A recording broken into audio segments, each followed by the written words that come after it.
How's it going? And welcome to episode 231 of On the Wire, proud member of the Pitcher List Podcast Network. I am Adam Howe, joined by Kevin Hasting. I left the as always, unfortunately, Kevin, because of course we did miss our first episode of the year last week, and I apologize profusely for anybody who was clamoring at the bit to listen to everything we had to say. But we are back today to spend all of the monies, all $2, all dollar, all whatever we got left in the bank, because this is the last FAAB period. It's crazy. I'm actually sad to see it end. I really am. I didn't get to the point this season where I was wanting a break from my FAAB on Sundays. Usually, end of July, sometime in August. And then then we have the last few weeks of the season. We get excited about it again. We're playing for something. I didn't really get frustrated with it this year. I'm gonna be sad to see it go. But it just means we're gonna start drafting here in a week or two. So we're ready to roll. You just fill that gap, fill that desire with something else. And drafting's not a whole lot different than doing your FAAB every week to an extent, especially if you do an auction draft early on. But yeah, so that'll be a blast. We'll get right into it in the off season, looking at draft boards, participating in drafts, and looking ahead at 2026 and all the comparisons to what we did in 2025, questioning or answering all the questions that we had about all our decision making, and seeing how we can apply it for next year and hopefully do a better job. Whether you did a really good job this year or not, you can always do better. So it's always good to, look at what you did and how you can make different decisions next year, because everybody else is going to do that. So what you did last year, even if it worked, great. It doesn't mean it's going to work next year as well.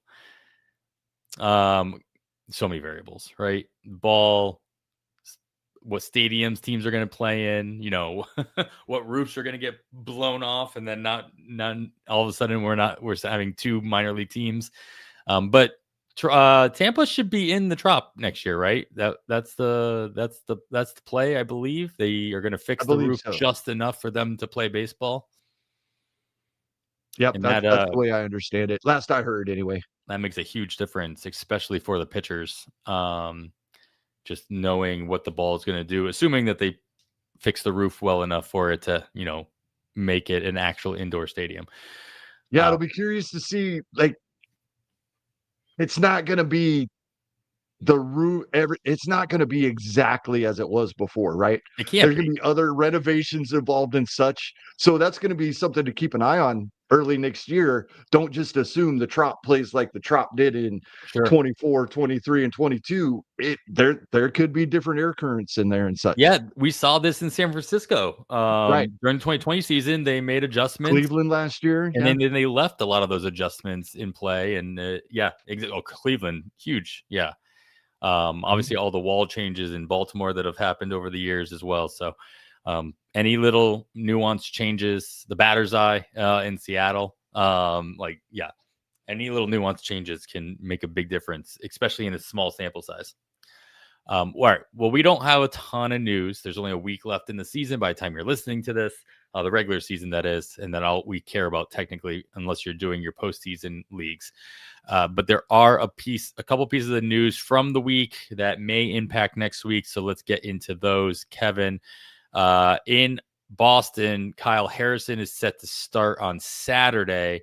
And Alex Cora mentioned that Peyton Tolley will be in the bullpen the rest of the way through 2025, assuming he makes it onto the postseason roster as well. I would assume that also applies to the postseason. I don't expect to see Tolley starting games in especially short series.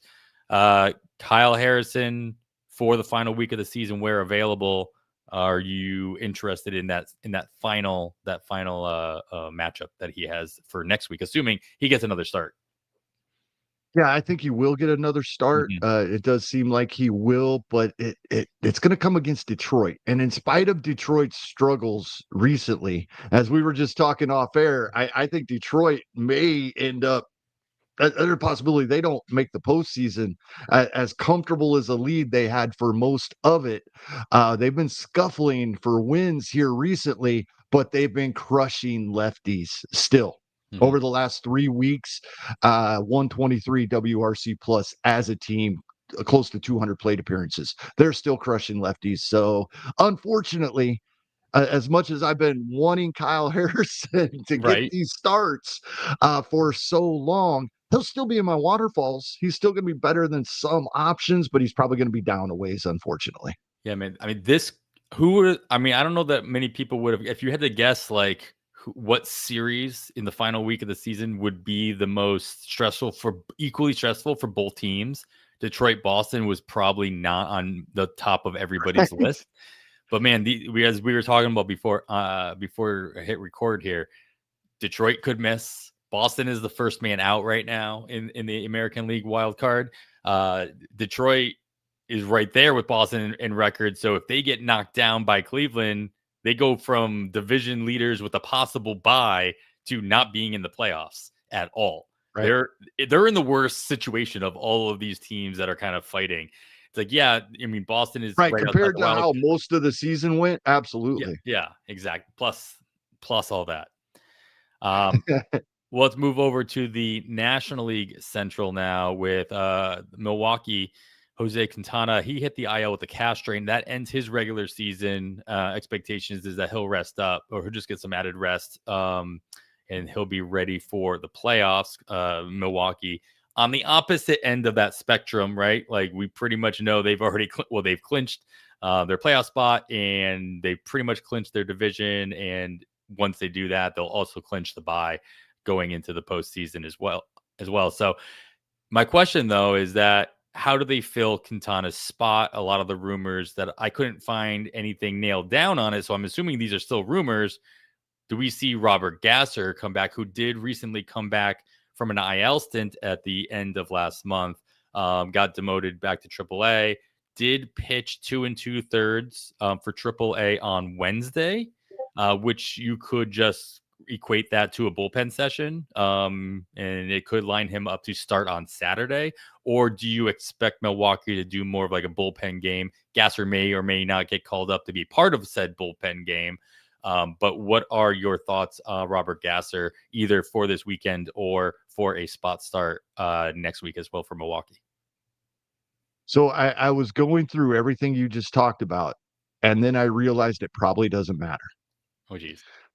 Every team plays 6 games this week. Milwaukee, one of the very few teams, only 6 teams don't play Thursday. Only 6 teams do play Monday. They don't play Thursday. Mm-hmm. Right. So whatever we see happening Sunday, which in our NFBC formats, even if it's Gasser, that doesn't help us. Right. Yep. And so then they have the off day Thursday, unless they would bump Chad Patrick's just so they could get Gasser a second time out. I could see that happening, but that's really the only way this affects our fantasy teams at all, is if they do that, because by next weekend, Milwaukee is getting a bye. We are going to see Freddie Peralta pitch next weekend. So he may be one of the very few 2-start pitchers too, because they're playing Monday and their off day is Thursday. So Freddie Peralta may be one of the very few 2-start pitchers this week, with everybody having 6 games and teams that setting up for the playoff games beginning Tuesday, for how many? 8 teams. Right. So that's a lot of guys right there that we know we're not going to see probably Saturday or Sunday, and that's going to be issues. We'll talk about that throughout the show, I'm sure. But for Milwaukee, I think it actually helps clarify things for us. We know Peralta's going to pitch next weekend, so if it does, unless we would see them switch things around and Gasser would pitch on Saturday, I don't think this affects us. Yeah, I mean, that would be obviously the only way it could. If Gasser pitches on Sunday, as you mentioned, he won't be available for us to bid on anyway. Yeah, I mean, Roster Resource has him on Sunday with the Chad Patrick on Saturday, but if there's a possibility, we see this all the time, especially, I feel like you see it all the time, especially in September when you're in the middle of a head-to-head playoff matchup, and it's the end of the week. Great, I can count on this guy to pitch on Sunday. Nope, we're gonna switch him, and he's gonna pitch on Monday. And I'm like, I can't. That doesn't help me this week at all. Or we switch a Saturday, Sunday type of thing, and then it screws up who you're going to pick up and what kind of jobs you're going to make it. So I don't know. Keep an eye on it. See if Gasser could be. I mean, the thing is, obviously, Robert Gasser is somebody who has made a name for himself in the strikeout department throughout the minors, and then he makes his debut last year and doesn't strike anybody out. It's just one of those enigmas. It's like, yeah, welcome to the major leagues, and things are a little bit different here. You're going to have to make an adjustment. And we've seen plenty of pitchers make said adjustment. Brandon Rupp is always somebody that comes to mind as far as like somebody who struck out everybody in the minor leagues, did not come up and light the world on fire is in the form of strikeouts. And then until, his injury this year was starting to ramp that back up throughout the course of this season as well. So, you can keep an eye on his history, and it can come back around after making those adjustments. Get off of the mound here. We will stay in the NL Central, though, and go down to St. Louis. Wilson Contreras was placed on the 10-day IL with a right shoulder strain, essentially ending his 2025 season. Jose Fermin was recalled to take his place on the active St. Louis roster. Any other insights that you might have seen from Wilson Contreras being missing in action for the remainder of the season for the Cardinals? Probably a little more playing time this final week for Jordan Walker, because Burleson moved over to take moved from the outfield to first base. That's about all I see. And Jordan Walker hasn't been doing much, so not much really. Yeah, volume play, if anything, at best, for Jordan Walker. So, there you go. Crossing my fingers, Jordan Walker can take a Joe Adell type turn at some point in the near future. Absolutely. Obviously not until 2026 at the earliest. And hopefully a little earlier. We're already getting better, right? Because when you mentioned Joe Adell, the name that popped in my head as well was J.P. Crawford. Adell has made the transition a little sooner than Crawford did, and now I'd hope to see it a little earlier as well. Guys like Jared Kelenic out there still as well. We'd like to see that. Yeah. Yes, always. All right. In LA or in Anaheim, they're going to be without Zach Neto for the rest of the season. He hits the IL with a hand injury, and it's already been announced he will not return either. But they did get the return of Nolan Schanuel as he started at first base for the Angels today. Is recording this on Friday. Any kind of observations when it comes to the Angels infield now with Neto not in play and Schanuel back and presumably playing pretty much every day at first base? So that probably hurts Peraza, Schanuel being back. It is interesting because at shortstop they called up Denzer Guzman, and he's played every day since Neto went down. He's hitting under 200, has a home run. His minor league numbers, not bad actually. When I was looking at this earlier in the week, I had some interest. Kind of a moderate power, moderate speed type guy. In the minors this season, in 540 plate appearances, he had 17 home runs, 14 stolen bases. Struggling a little bit out of the gate. He's only had 16 plate appearances. If I need a middle infielder, he'll be at the bottom of my waterfalls. But as you brought up once again off air, as we were talking before we started recording, long waterfalls this week. Mm-hmm. Yeah, there's not going to be a lot of money, but you want to make sure you're getting somebody for that spot. So yeah, I'd throw him in there if I need a middle infielder towards the bottom. Yeah, extremely important to have a very long waterfall for every roster position that you're trying to fill, because everybody has the same. Most people have the same amount of money, and everybody's going to be bidding on a bunch of guys. Nobody's really going to be upset at who you get at this point either, as long as it's a warm body who can put the bat in their hands and or can throw the ball from the mound. So just don't hold your nose, do whatever you need to do, and just fill all the names on all the lists. All right, we got Wilson Contreras out for a while, Zach Neto out for the rest of the season, but we've got a couple of guys making their debuts very, very late in the season, their major league debuts, not just their 2025 debuts. Starting on the West Coast here, Bryce Eldridge made his MLB debut for the San Francisco Giants. He slotted in at DH for 3 of the first 5 games of his call-up earlier this week. Lo and behold, all 3 games against right-handed pitching, the games that he did not start, including today against the left-handed pitching. Do you foresee this just being the case for Eldridge the rest of the way? Yes. And in spite of zeros across the board, it's been 3 games, right? Sure. But 10 plate appearances, 1 walk, 5 strikeouts, 50% strikeout rate.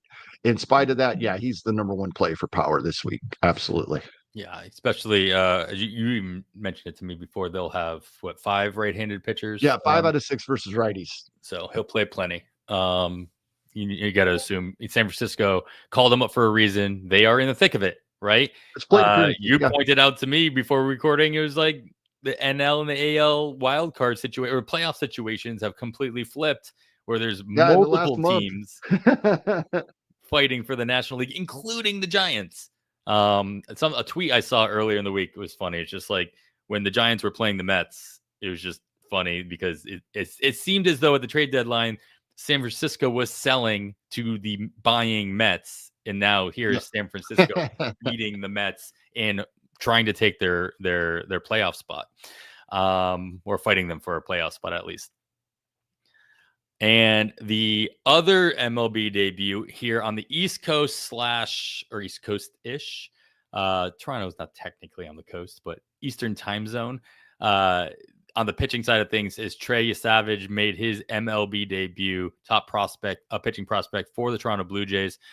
He started on Monday. He did very well, and he's set to start again on Sunday. So it's nice to get a decent sample size, 2 starts before we spend what little money we all have on him. Is Savage also your top pitching play on the free agent market? Yeah, if not the top, he's close. Absolutely. Kansas City this weekend is what I wish we would be getting from him. Sure. Kansas City been struggling in spite of the what they did to Max Scherzer here on Friday. Mm-hmm. They've been struggling pretty badly offensively. But he would line up versus Tampa next weekend, it looks like, and that's even with a 6-man rotation. He would still start next Sunday. I would think we see that, right? I think we're looking at Gausman, Barrios, Bieber. Not the only reason I would say is because they have the bye. Would they bump him because they want Jose Barrios to get that start on Sunday, right? Bieber or even not Gausman wouldn't come back that quick, but Barrios could. That would be normal 4 days rest for Barrios. That's the only concern I have. I don't think they would do that. I think we see Savage next weekend, and strikeout machine. Love it. Yeah, beautiful. So if you are in, a lot of head-to-head leagues right now are in their championship match. I know I am, and it is the sane thing to do. By the way, is that this Sunday should be the end of your head-to-head season. It just should be. Mm-hmm. You should not be playing head-to-head championships in the final week of the regular season. You shouldn't be done. The only exception I would make to that is if you are doing a 2-week season, a 2-week championship, and it happens to go from this week into next week, fine. But at least because you got the big part. But there's so many variables. So many guys get sat. So many guys get skipped. They get hurt and they stay on the IL. Or the worst is like Luis Robert situation from a couple of years ago where they just don't bother putting him on the IL. And he just kind of wasted the roster spot. They don't need the roster spot. Yep. Yeah, exactly. Yeah, I have a coworker that plays quite a bit of fantasy baseball, but everything he does is head to head. So he was wondering why I was caring about FAAB this weekend. Yeah. Which made me realize, do you think we'll ever get to a point where we end the roto season a week early for the same reasons that we end head to head? I don't think so. Just because every game matters the same amount, and you can make those adjustments, especially in a non-keeper dynasty league. It's like, I got no problem. Like, we started talking about dropping guys 2 or 3 weeks ago. It's like, you got to a point where it's like, I don't care about this player anymore because they're not going to do anything for me. It's all completely matchup based. And if I have to drop Max Scherzer because he's getting blown up this weekend and I don't trust him for next week, yeah, fine. I'm perfectly fine with that. So same thing as, I mean, football is pretty much all head to head. I've ever heard of anybody playing in a Roto fantasy football league. I'm sure they exist, but you never hear about them. I lobbied for it when I used to play fantasy football, but Yeah, never did see it either. never saw it. No, right? No, just because Roto's a different beast, man. It's like every game is literally worth the same amount as every other game, no matter how you cut it. So I don't think so. No, I agree with you. I just throwing that out there. Yeah, something to think It was about. a conversation we were having this week. So yeah, no, I agree with you. And I am a big fan of anything that adds more strategy. Sure. Right? Anything that's making decisions for me, I think is a bad thing. So ending the season, a week seasons, making decisions for me. I don't have to worry about that final week. So I'm all about Roto going all the way as well. How about do the opposite, Kevin? Add the playoffs into your Roto season. And then you're like, oh, well, I can drop all the non-playoff team players, and then you play the rest of the season just going after. I mean, this is kind of Are you specking on Cleveland players this weekend then? And that's the thing. That's now all of a sudden our wild card section becomes more relevant. Right, it's not relevant at all this week. Yeah. And then it's like, oh man, I mean, all these Milwaukee players are great, but they got to buy. So I'm not going to get anything out of them next week or the week after, or the first week after the season. But that's what the playoff, the postseason leagues are for, and those are fun, and the setup that they have for those over NFBC is fun, with just like how the points compound from round to round. So that's if you're clamoring for more strategy and just you want to draft something that's going to actively work on, go do one of those leagues as soon as they're open. When do those drafts open, Kevin? You probably know this, but I'm sure those will be out as soon as the season ends, a week from Monday. They do. The NFBC postseason does not include the wild card round, so it gives them a full week for people to enter. All right. So it won't start till the following weekend, which is great as far as getting a chance to get in. Yeah, exactly. So a lot of time to prep for that. If you're not already prepping for your 2026 drafts. All right. Well, that's pretty much all the news that we really need to cover at this point. Something that I didn't really put on here, but I will say John Means has been looking terrible in all of his rehab stints, and he just our own Jenny Butler was at the game that he did a rehab today. Did not look good from her report. Think he might have topped out at like 83 or 86. But somehow only had no earned runs and only 5 hits through 4 or 4 hits through 5. So you might still see him next week, but you're not gonna be able to bet on him because he didn't actually make his MLB debut before Sunday.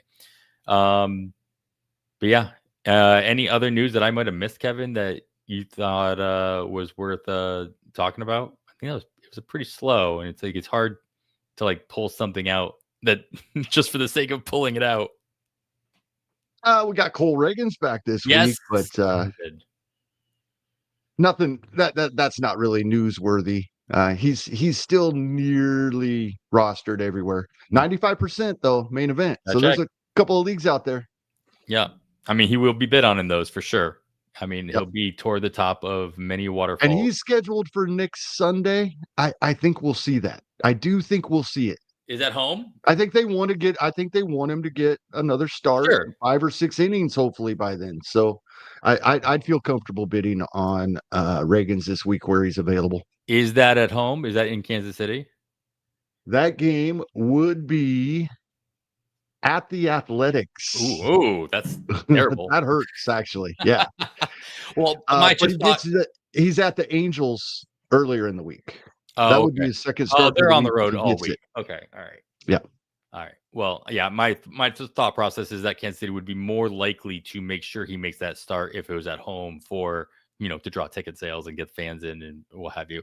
The last game of the season is usually like fan appreciation night and stuff like that as well. So, but they're gonna have to deal with being fan appreciation night being tonight after they knocked around Max Scherzer earlier in the game today, as you mentioned.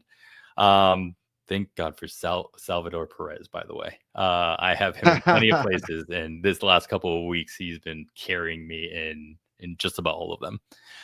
That brings up another good point too. This episode, we're kind of jumping around, Oh, talking, absolutely. some strategy, season review, kind of everything, just kind of a hodgepodge here.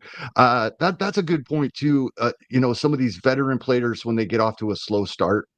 Right, Salvador Perez had like 2 home runs Right. in the first month and a half of the season, and then we did notice a few doubles were coming. He was getting some doubles, still not home runs.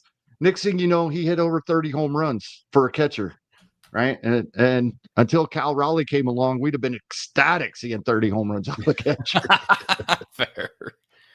Oh man, now you got me needing to pull. I wish I had this ready to go, but I want to see Salvi's It's process PLV. plus chart throughout Yeah, the process season. plus. There's a lot of process plus charts if you are using the PL Pro apps that have been really kind of iconic. The one that always pops in my head was Adley Rutschman's from like 2 years ago, where he hurt his wrist, and Yeah, you you could see the you injury just on the see it. chart. You just see a cliff, and it never Yeah, comes back. And you're like, I wonder where he got hurt. and And it was it wasn't right there. it wasn't an IL stint. He didn't go on the IL. He just hurt his Mm-mm. hand and just played through it. And you could tell exactly what it did to that to his power, to contact, everything, but mostly power. And that's just gonna happen. But I'm pulling this up real quick to see Salvi's.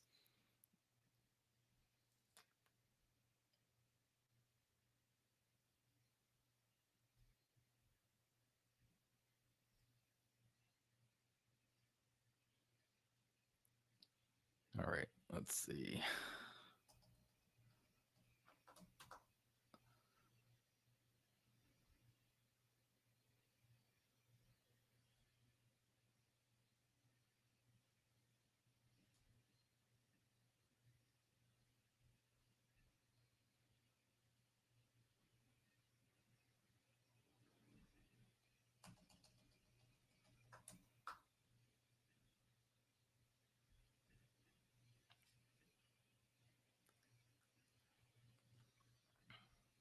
Hey, Uncle Ted, welcome. Yeah, I'm a Carter Jensen fan. Absolutely.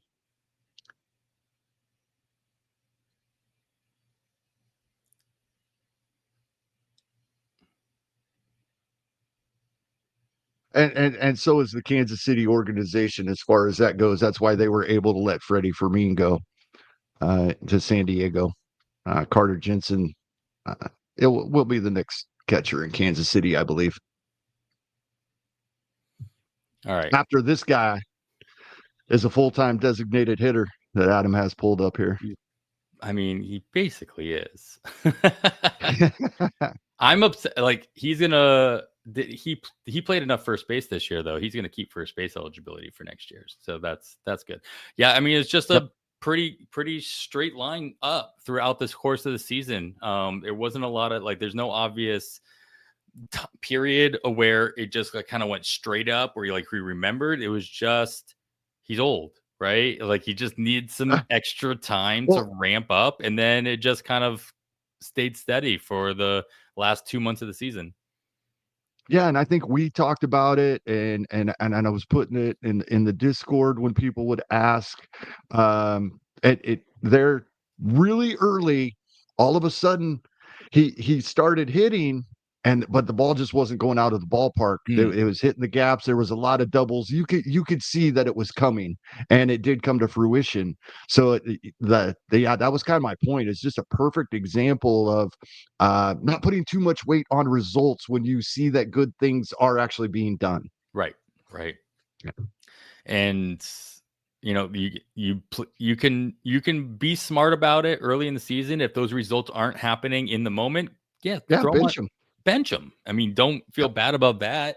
And then I think sometimes we forget that that's an option. Are we starting them or are we dropping them? We forget there's a third option there. And you bring it up all the time. There is also the option, if you do drop them, you can be the one that picks them right back up. Right. Absolutely. I think especially early in the season, you've got a lot more flexibility there. Late in the season, it's hard because it's the thing. It's like, especially in a head-to-head in a playoff league, it's like you don't want to miss out on the moment that the player turns it around. Like all of a sudden, Sal, it's coming. You just don't know when. But you're like, it's not happening right now. I got to bench him. And of course, as soon as you bench him, you see 4 home runs in the week that sitting on your bench. This happens a lot more in like a daily moves league than it does in a weekly moves league. Because they only hit home runs when you have them on their bench. That's just how it works. Taylor Ward was on my bench the other day when he hit the 2 solo shots.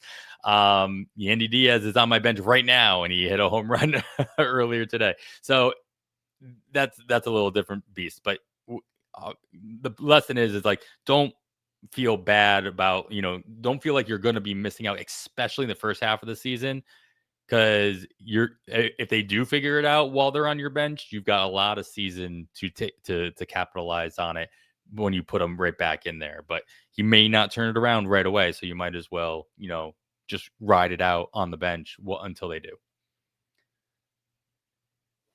Uncle Ted, only roto, no head-to-head. Sorry for the head-to-head talk. All right, well, let's get into some players that we might be adding into those waterfall bids. We will do that, but first, we do have to take a quick break. There we go. Put that back. All right, we are back. Of course, you're still listening for the final FAAB period of the 2025 season on The Wire, episode 231 here for your FAAB happening on September 21st, 2025. There's still a whole lot of news that we didn't talk about, and Nick Pollock on the pitching front, and then Jake Crumpler and Trevor Huth on everything else front have you covered with the First Pitch podcast and the Plus Pitch podcast through the rest of the regular season. So make sure you're checking out both of those wherever you listen to your podcast. And there will be a whole slew of podcasts still going strong throughout the Pitcher List Podcast Network in the offseason because baseball doesn't break.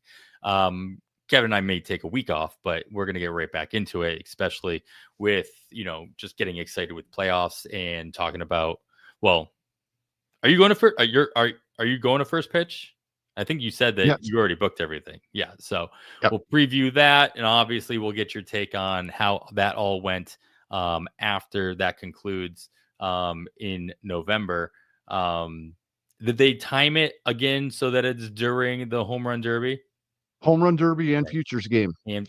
Right at the stadium next to the hotel. So if you haven't signed up yet, everything's right there. It's when they changed the schedule so it lined up with the Home Run Derby and the Fall Stars game, it's like perfect. The reason they changed it actually is several of the people that were not able to attend at all last season or came a day late because they have kids and Halloween was that Thursday. Well, now this year Halloween is that Friday. So that would have made it even another day later. So they postponed it a week. And I'm sure enough I read this that I'm going to go ahead and set it. I was hesitating. I didn't want to say something that might not be true.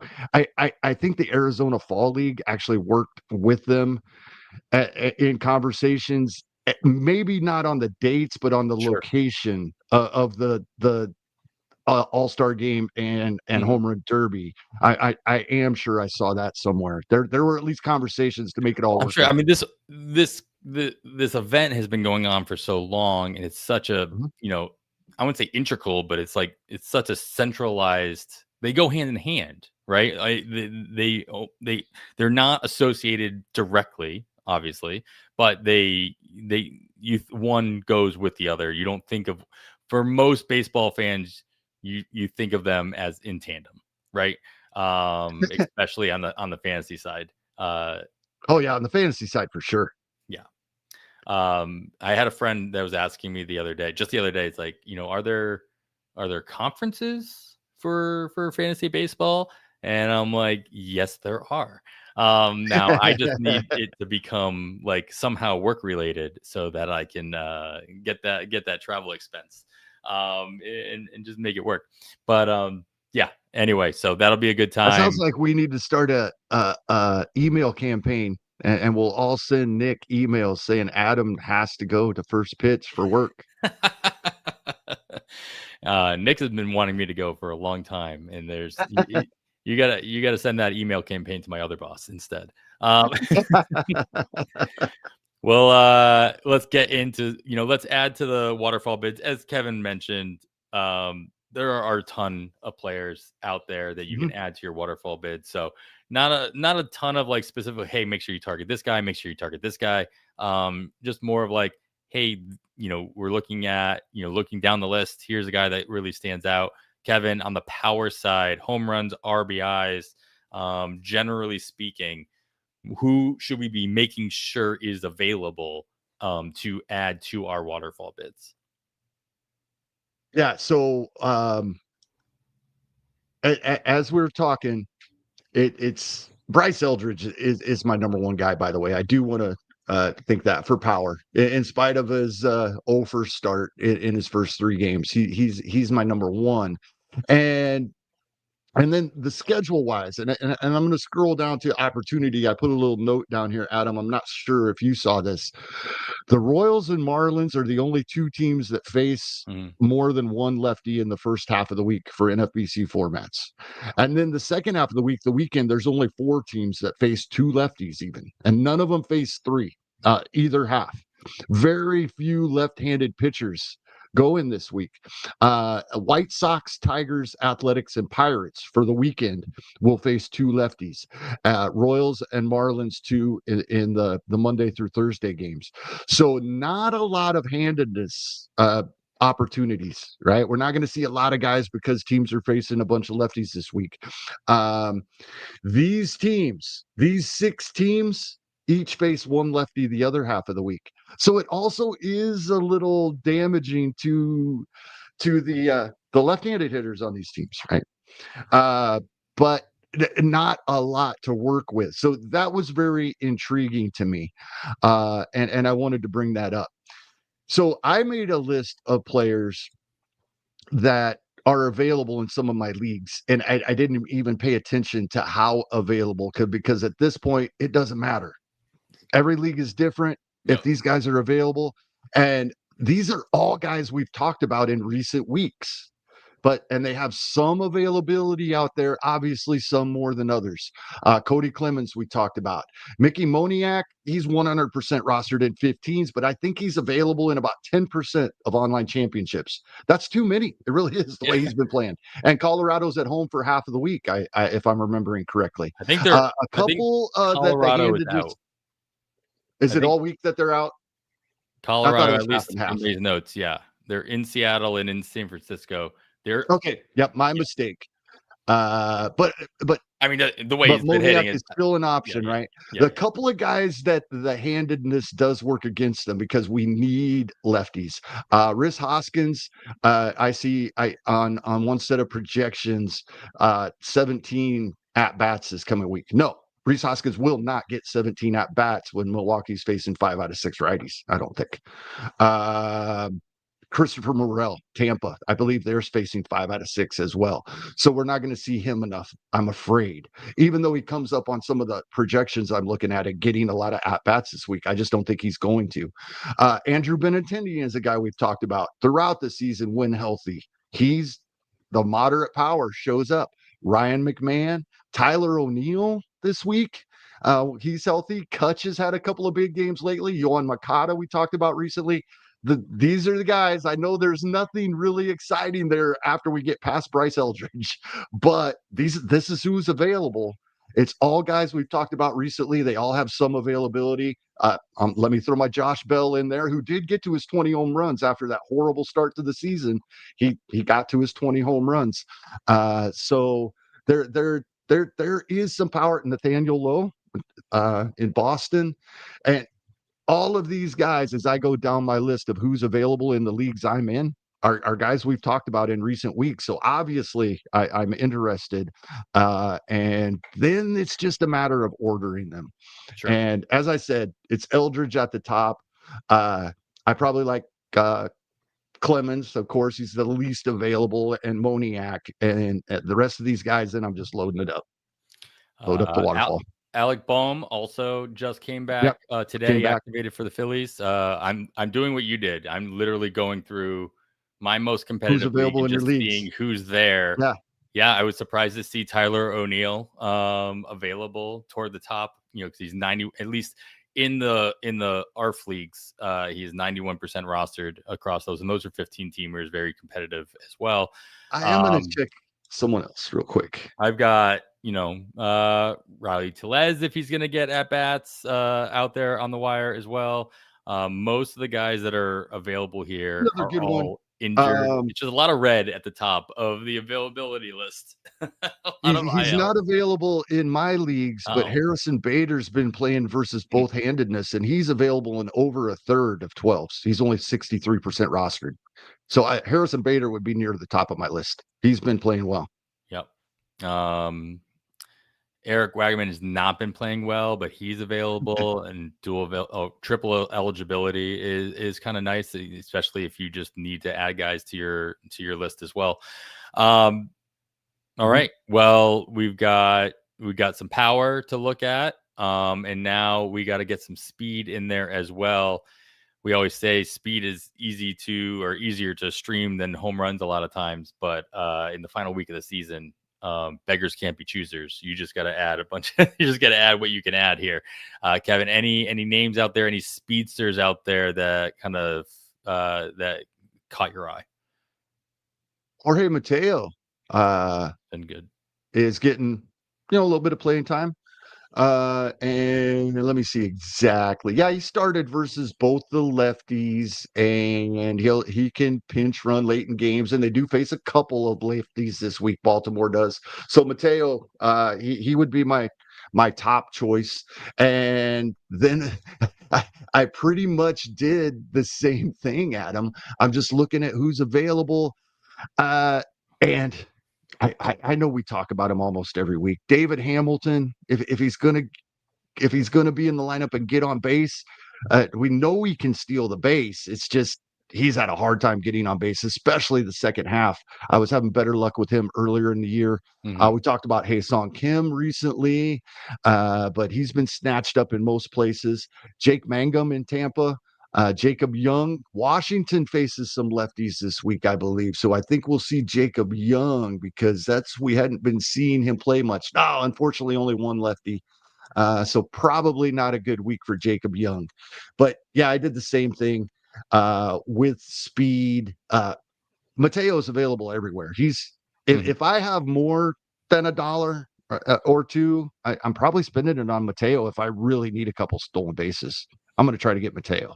Yeah, I mean, we always got to point out the Miami schedule for the final week and how we can pick on that. They are at Philadelphia and hosting the Mets. So most of their, fastest guys probably not available, but you should definitely be checking. And just checking overall who's out there. Weston Wilson's getting at bats for Philadelphia, or has been. I did have him written down. Yes, hasn't been doing much with those at bats, right. But he's readily available everywhere. That's really the only, at least scrolling through mine, Philadelphia and New York. That's pretty much the only guy who's available, who's getting any at bat, or at least in the last 2 or 3 weeks. Luis Angel Acuna, if he finds his way, but I don't see that happening. But you never know. Could be somebody just to put the very bottom of if you're just desperate for stolen bases. All right. Well, the opportunity, we kind of touched on a lot of that already, but let's get into it officially. Nobody has 7 games. Nobody has 5 games. Everybody's got 6 games this coming week. Colorado is done in Denver. They will be playing 3 at Seattle and 3 at San Francisco. So a lot of rocky road for those pitchers on Seattle and San Francisco. Cincinnati, though, will be splitting their time hosting the Pittsburgh Pirates in Cincinnati for 3, but then going into Milwaukee to end their season. Tampa Bay is done playing in George Steinbrenner Field, as they won't make the playoffs either, and they'll be on the road in Baltimore and then at Toronto to close out the season. And the Athletics will be finishing out their entire final week in West Sacramento as they host Houston and your Kansas City Royals, Kevin. Anybody else out there?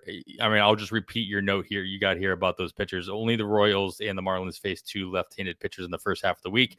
And then you have the White Sox, Tigers, Athletics, and Pirates in the second half. Anything else worth mentioning to kind of keep an eye on as far as matchups or opportunity or extra playing time?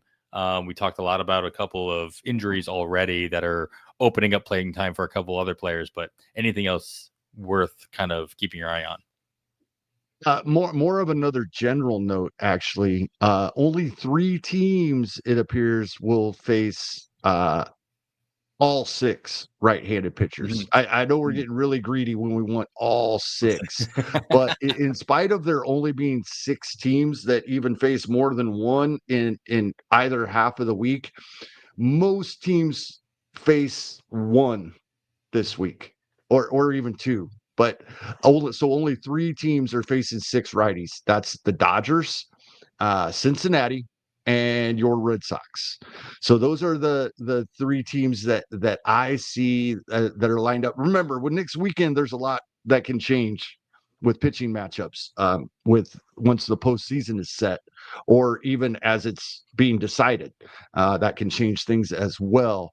But it's almost a week where, unless I see something very specifically, I'm just assuming the handedness is pretty much throwing it out the window. Other than knowing that I'm not going to be able to get those guys in my lineup that I hold for when they are facing a lot of lefties, or look to pick up when their team is facing a lot of lefties. There's just not enough of that this week, and I found that very interesting. I don't recall seeing that this season, where there's been this few lefty pitchers slated for the week, or maybe there's not so few. They're very evenly spread throughout the league. It's probably more of that.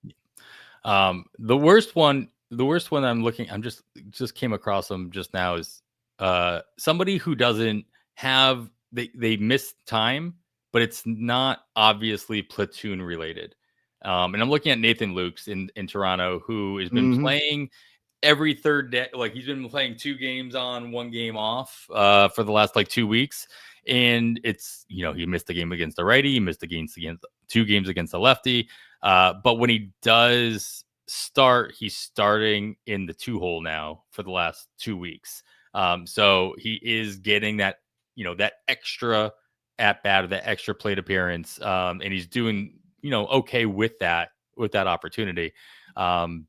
It's frustrating though, because it's where do you put somebody like that in this kind of a waterfall bid where it's even less predictable than any other kind of platoon situation that might be going on. How do you deal with something like that, or do you just ignore that situation? I look at it and try to figure out, like you said, it looks like it's 2 on, 1 off. I'd continue to monitor over the weekend. 2 of the last 3 games that he has sat were versus lefties. So I may even go back and try to look at the notes and see, was there, something that didn't constitute an injury or illness enough to show up here, but maybe there was a note for the reason he sat on September 14th. And if I see that, then I would expect to see him versus most righties. He only sat versus a righty 1 other time in the past over a month. Yeah, I mean, if you go back all the way through the season, it's a very clean platoon. But recently Yes, he did sit a couple times versus a righty. Yeah. and he started against a lefty as well. So like, or a couple of lefties. So yeah, it gets confusing, and you're like, I'd almost rather just be a strong or weak side of the platoon, because that way I can plan a little bit better. Right. My first thought when you brought it up was, does it have something to do with George Springer? Right. He's been in and out, Yeah. but no, not when this was going on. He's been in the leadoff spot the entire time, every game that in the time period we're talking about. Mhm. So that's not it. But that was my first inclination.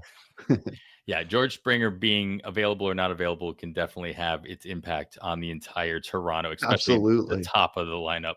Because Luke's was the one pretty much, taking over the leadoff spot for Springer when he was hurt earlier in the summer. So, Nathan Luke's available in most of your leagues still right now, at least definitely in mine. He's only 36% rostered across the ARF leagues, the Earth leagues. And so, that's an option for you as well, as far as just having opportunity and doing something with it. I got one other guy for opportunity, but you need to watch over the weekend to make sure that he is getting this opportunity. Because the playing time has been a little sporadic, but now he's been in the lineup a couple of days in a row again. And remember how great Tim Tawa was for a little short Was spurt earlier in the season. If he's back to getting played in time, maybe we get one more week out of him like that. That's all you need. Uh, Just one more week. Again, it was a good power speed combo when he was hitting. And, here in September, since his recall, looks like 6 hits, 2 of them doubles, a stolen base. So, yeah, Tim Tawa, he's my opportunity guy. All right. Good callback. Good way to call back to the season, Tim Tawa. All right. All right. Well, let's get in. We'll get into some pitching as we tend to do. But first, we're going to take one last break. All right, Kevin, as you scan through all of the possible pitching, as you mentioned, there's going to be very few, or we expect there to be very few two-start pitchers. And I would venture to guess more of those will end up being the Freddie Peralta, the ace types on good teams that are looking to line them up to get some work in over the weekend, so they're not going 8 or 9 days between starts as they worry about their buys in the playoffs. Besides the off chance that Robert Gasser gets to make his debut on Saturday and he becomes available, who else is out there that where you're at least adding to your waterfall bid, and then you can figure out how you're going to rank them in your waterfall bids later. Just get them in there first. Yeah, absolutely. So to start out, anybody that I am certain is going to start is in play, right? Depending on the league. I may have a league where my ratios don't matter anymore, and I need a win or some strikeouts. And as much as we talk about getting ratio help and even trying to snag wins and or saves from relievers, we talk about throughout the season, and it's valuable. It really can work when you are in a short period of time chasing wins. You're better off with a bad starter if you're chasing wins, right? Dean Kramer has a lot of availability. Right? He hasn't been great this year, but he has 10 wins. He's got 10 wins in 29 starts. A third of the time he goes out there, over a third of the time he's went out there, he's got you a win. You can't say that for relievers. And you can't even say that when you're breaking it down every third time they go out there. If you're expecting 3 appearances a week from your reliever, right? You have a better chance at a win with a bad starter. His offense could go off for him even if he gives up 6 runs, right? So as much as we talk about relievers, and we're going to still this week, Yeah. but if you are really chasing wins and your ratios can take a hit, or you're already at the bottom, right? And absolutely anybody starting this week is in play. And and what I thought of that when I looked at the first start of the team at the top of the roster grid on roster resource, Dean Kramer, right? That's why he was my example. That's when I went and looked, wow, he has 10 wins. If we want wins, these are the types of guys, right? So Tyler Wells for Baltimore, for Baltimore as well. Still a little bit of availability. If Early is going to get the start, I it'd be versus Detroit. So I don't want to go there because of what I said about lefties earlier. Kansas City Royals face some lefties this week. I will throw any lefty against the Kansas City Royals. I'll throw almost any pitcher versus Kansas City Royals, but definitely a lefty. You say Kikuchi and Mitch Ferris for Los Angeles Angels of Anaheim, and then Jeffrey Springs. I don't think he has the availability. So I noticed that. Cleveland has been better recently, but overall, even just a little less recently, Cleveland was at the bottom of the list versus lefties. So they had one. Yeah, it wasn't Scooble, obviously. I thought they did face one that would be available. I apologize. I got these written down, but I forgot my notebook in the other room. Uh, um, and then, yeah, Washington. The lefties that Washington are facing. Washington is taking Cleveland's spot. Absolutely abysmal. I think it's a 39 WRC plus versus lefties over the past 3 weeks. And who was it that I liked for against them? Oh no, it's Chris Sale. I know I had one more. I had one more, Adam. I apologize Well, for for my notes being Washington, in the I other room. mean, Washington's facing Oh, off against the White Sox over the weekend to close it out. You have yeah, and they don't have one Gomez going, and so it must not have Shane been Smith. Washington. Um, Who else does Washington play?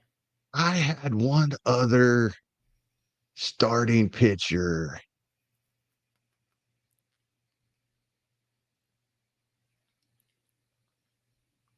That I thought had some availability. And in spite of Cleveland being better versus lefties extremely recently, Adam, Mhm. yes, I am throwing Patrick Corbin versus Cleveland this week. Um, and Found a Noah way. You Cameron's found a way to bring him rostered up. everywhere now. Yeah, absolutely. He gets Cleveland. He's been really good, especially against these teams that struggle against lefties, which usually is a lot of them. But over the last 3 weeks, several teams have been really good Mhm. versus lefties just very recently. Probably quite a bit to do with who the lefty was that they were facing. But yeah, I apologize. I don't remember who that last guy was. Uh, or maybe I was just wrong and wrote someone down that I should not have. Ian Seymour is going to get a two-step, it appears, and I think he will get that second start over the weekend for Tampa. He would be lined up to face definitely Baltimore on Tuesday and then probably at Toronto next Sunday. Toronto, it's at home, so maybe everybody at least starts, but Toronto's going to have the number one seed probably in the AL. The way things are looking, they would have to perform very badly this week for next Sunday's game to count for them for anything. So they may have some guys sitting, or at least hit the bench fairly early in the game. So I wouldn't mind Seymour getting Baltimore and Toronto this week. He's got Yeah, some availability in I mean, 12. I think that's interesting to think about. We kind of touched on it already, but just the fact that we have the teams like Toronto's or the Milwaukee's that are locking up their spots, and it's very likely that that final weekend is going to matter not for their seeding, for their playoffs aspirations, all that, but they're going to be the teams that are most likely to play their aces. So I look at Toronto and I look at like the suggested starters for the weekend, and Trey Savage is one of them that is, currently slotted to go, Saturday or Sunday, especially after starting this Sunday. Um, are you more worried about that kind of a situation and then Savage not getting a start, or like having him, piggyback or get in there just so the Baristas of the world or anybody else in Toronto could get that start. Yeah, that is slightly concerning. And we brought up Barrios earlier, and for that reason, I kind of feel like they'd probably just have Barrios throw a bullpen, but it is a slight concern there. Mm-hmm. Yeah, I wonder if they just like maybe Barrios and Here's the Savage end tough up ones for piggybacking me. with each other. Ones like this are tough, right?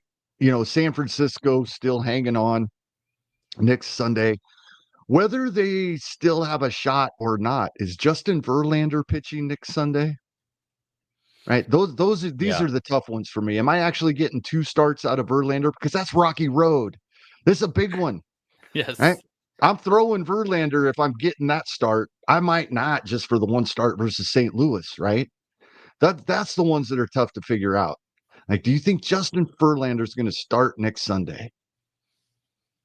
If it's a game that matters, I can't see why he wouldn't. Especially since he's been doing very well in his last couple starts, and if he can just keep that rolling through St. Louis, I don't see how San Francisco says no to that. But you don't know. You're right. They could be out. They could also be mathematically out. Right. They could be out of it. Yep. And probably will be out of it, right? Because with only 1 week, they have to jump 3 teams. And even if they will go 9-0, including tonight, they shell they shell Kershaw tonight, go 9-0 the rest of the week. They need 3 teams to go 5-4 or worse. Mm-hmm. 3 of them, right? Any one of them goes better than 5-4, and San Francisco's still out. Even if they go 9-0. That's what's tough when you get, there's 8 days left and they only got to make up 3 games. It's much more difficult than you think when we're getting down to 1 week. Yeah. Yeah. When there's only 8 days left in the season, or 9 days left in the season. But it seems like I only have to make up 3 games and I have 8 games to do it. That seems like that is very doable. And it has been done, and we see it done a lot, but it's not easy at all. No. Even if you go undefeated, the other teams have to perform poorly.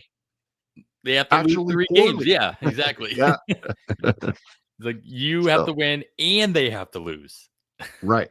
At least if you're already in that position, you just don't have to lose. I don't expect that game to mean anything, and I really don't know which way I lean. I think I would lean Verlander would start, but I don't know how deep he would choose to go in the game, because it's probably up to him.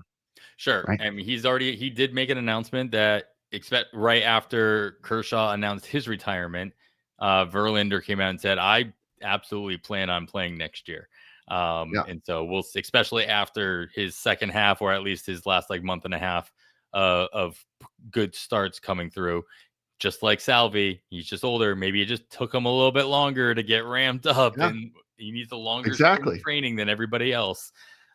Keep that in mind when you are considering drafting Justin Verlander. How long are you going to be willing to let him ramp up in 2026? All right. Well, Kevin, a lot of win chasing, a lot of strikeout chasing. Are there any starters, first and foremost, that you'd be eyeballing to help your ratios? Because at this point, yes, if ratios are just at a point where you're like, I just need to keep them where they're at. I'm not looking, because you're not going to gain ground with a 3-inning reliever. I mean, it's not going to happen. At this point in the season, we say the complete opposite for the last 4 months. But once you get here, they're not, because they all add up and accumulate over time. Right. But they're not going to add up and accumulate over a week. So are there any starters out there that, I mean, because would you roll the dice with Justin Verlander that he gets both of those starts, hoping that they're both great? No runs in either start over 10 innings would be fantastic. Yeah, that is what I'm doing. Because I'm I know I'm getting part of it, and I'm hoping for more volume, right? Yeah. So I am making that move. Uh, you know, Mackenzie Gore for Washington, McGreevy for St. Louis.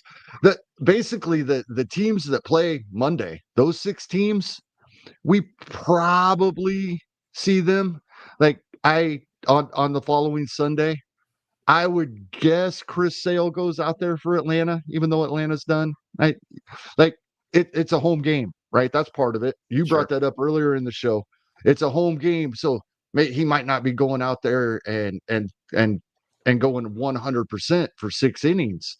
But I think we will see Chris Sale. I think we'll see Mackenzie Gore. That would mean he gets the White Sox on the last day of the season. We already talked about Freddie Peralta, McGreevy. That would be at the Cubs on the final day. Pavetta, he would get Arizona. And so of those 6, Verlander is the one with some availability, especially in 12s, and probably um, the one that's the biggest question mark, but the biggest upside. So I would absolutely put him in my lineup, hoping for that Colorado start. Yeah.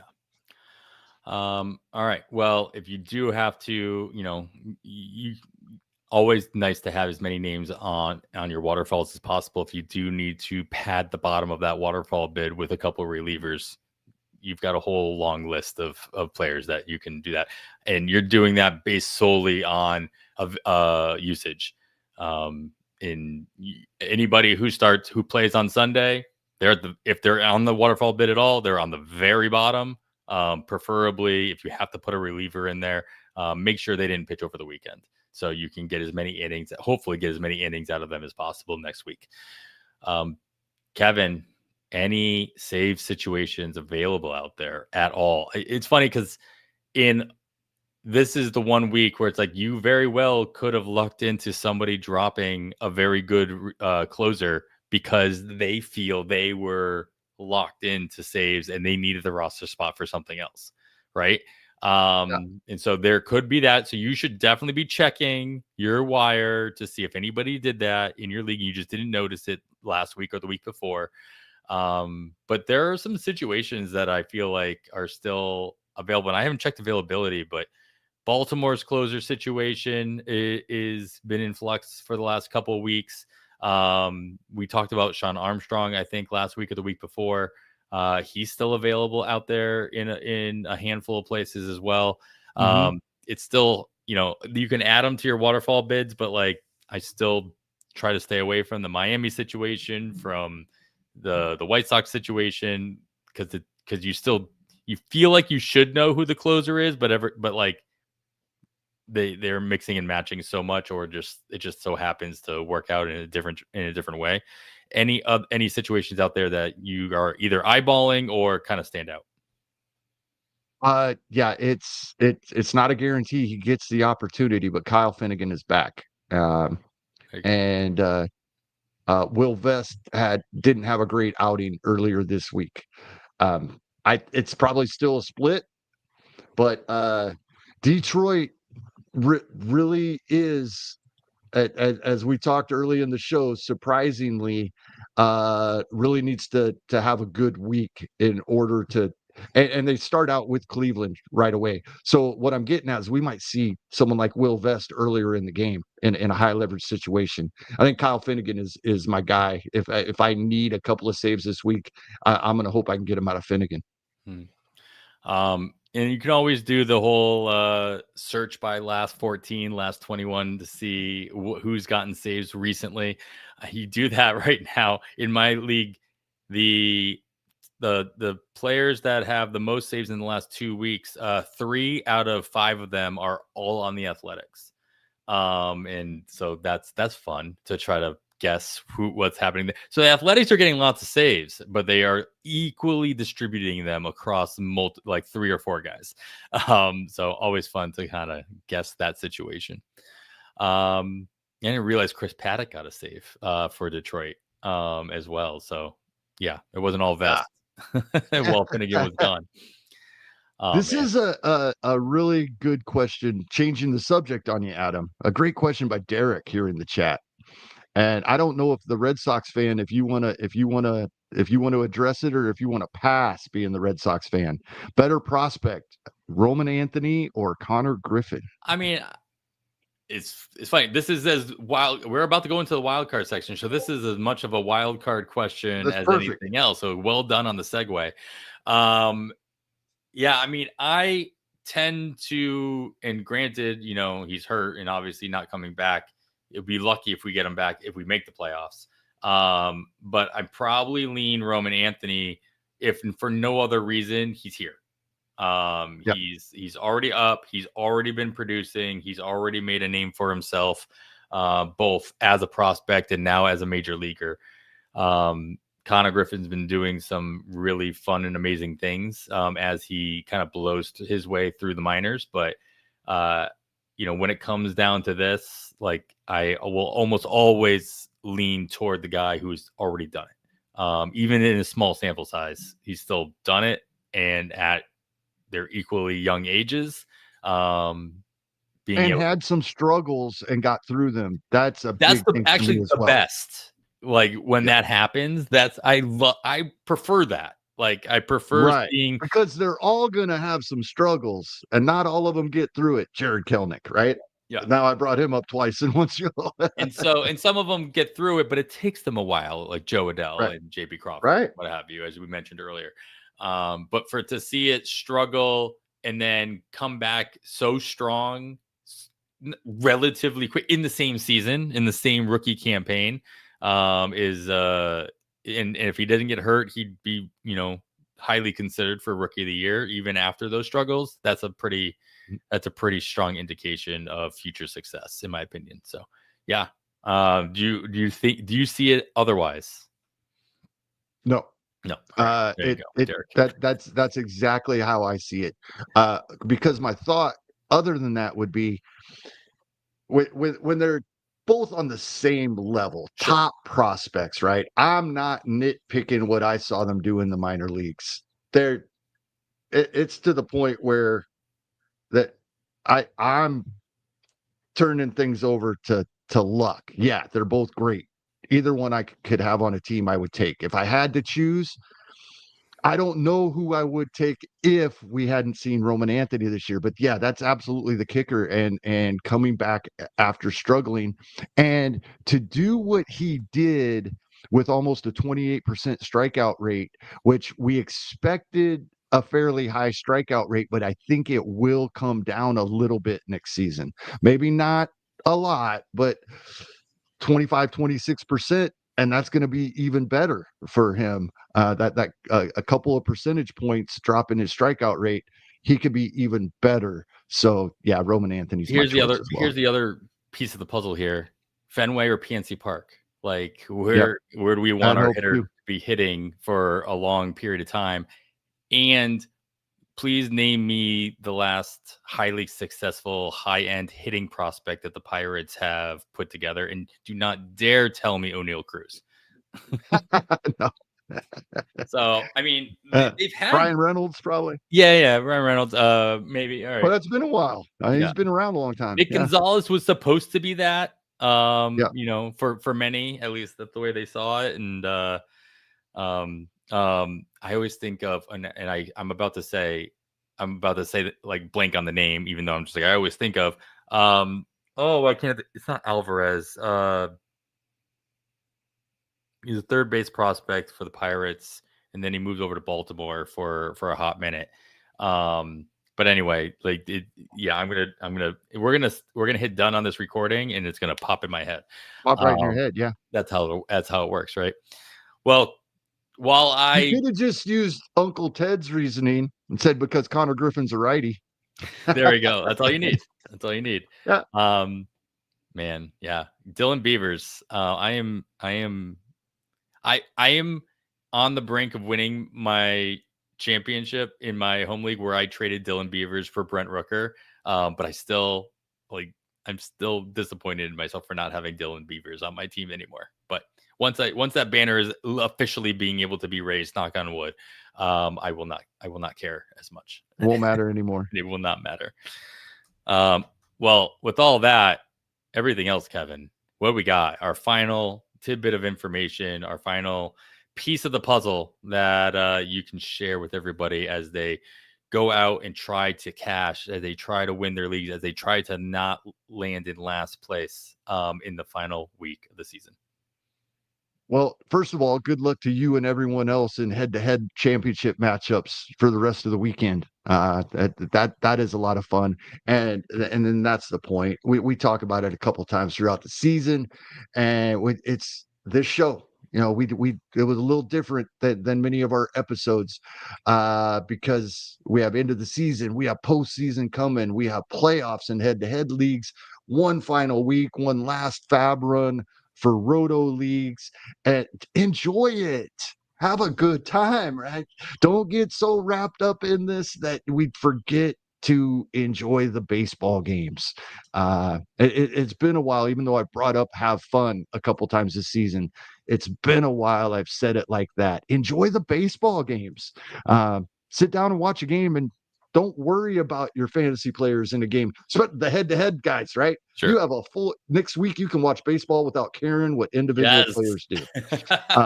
Enjoy it. That's all I got for this weekend. That's all you need. So I'm glad that's all you got. Pedro Alvarez, by the way, got it before, that was it. before hitting the off button here. You even said not Alvarez. I know. I said I knew it was out. I knew it was an Alvarez though. Cool. Yeah, that was what I was doing last week, because the reason why we weren't able to record, it was my birthday, and we went to we just went to a game, and I was telling you, it was amazing because the game went so fast. Like you almost didn't realize. And I had my kids. We went with a couple with their kid as well, and then randomly my daughter's best friend just happened to be at the game as well. So we had a crew. We ended up having a crew in the lawn, nice. which is really the only place to sit when you got a crew like that. Is you find a good lawn seat, bring some blankets, whatever, and then you blinked and the game was already in like the 6th inning, and it's because our starter was throwing a no-hitter through 5. And our offense only had 1 hit through 5. And so the game was flying through. You had to pay attention because it was going so fast. So you had to enjoy it. But it was a blast. It was a beautiful night. It was like the last weekend home series as the AAA season's coming to an end. So we had fireworks. It was beautiful. So it's a beautiful game, and you should be enjoying every last pitch. With all that, though, Kevin, good luck in all of your final week of the season leagues where you can do something about what you're doing. And everybody out there that's listening, thank you for listening all season. We wish you the best of luck. Hopefully you win all of your bids toward the top of your waterfall bids and win all of your leagues wherever possible. Yeah, and shout out to those fighting in our On the Wire listener leagues. Yes, there's some big scores out there. The both the 15 and 12 that I am in, the winner has been decided for weeks. They're the big scores from a couple of them, but some shuffling around for the rest of the money in those leagues. But enjoy those. Uncle Ted, I can't do underdog here. I think that's what you're referring to. Unfortunately, I can't do that where I live. I do the NFBC postseason run, postseason tournament. Yeah, we'll just keep the good times for 2025 rolling as long as the 25 season is in form of some sort. So yeah. Oh no, I don't do high stakes fantasy football, Uncle Ted. I'm in one fantasy football league, and that's to keep in touch with some Navy buddies. So what's that? Football? I've never heard of it. All right. Well, use Nick's line. Yeah. Well, I don't have the mug or the T-shirt. Like, fantasy football. Fantasy football is stupid. Yeah. I haven't played in a couple of years myself. So, I play in a fantasy basketball league that is a dynasty fantasy basketball league that I am the commissioner of, and I've tried to let it die for like 5 years. I just don't renew it. And then somebody in the league, like 2 weeks before the season starts, is like, "Hey, are we doing this?" I'm like, "Fine." And I hit renew. in our Discord channel. I tag everybody. I'm like, draft starts tomorrow. It's a slow draft. You got an hour to make your picks, and then goes off to the next one. And then I just see what happens. And somehow everybody always drafts. Like everybody drafts. I mean, it's only like 4 rounds because it's dynasty and we don't have that many spots to fill. But why won't they let it die? My fantasy football team auto drafted. Even look at the site. I didn't do anything with any of the rankings or give any guidelines whatsoever, and I am 2-0. That is proof fantasy football is stupid. There it is. That's it. All right, man. Well, that is going to close out the 2025 FAAB season for us and after Sunday for everybody listening as well. Good luck with all your bids. After all that, I am Adam Howe on behalf of Kevin Hasting. Thanks for listening, and we bid you goodbye.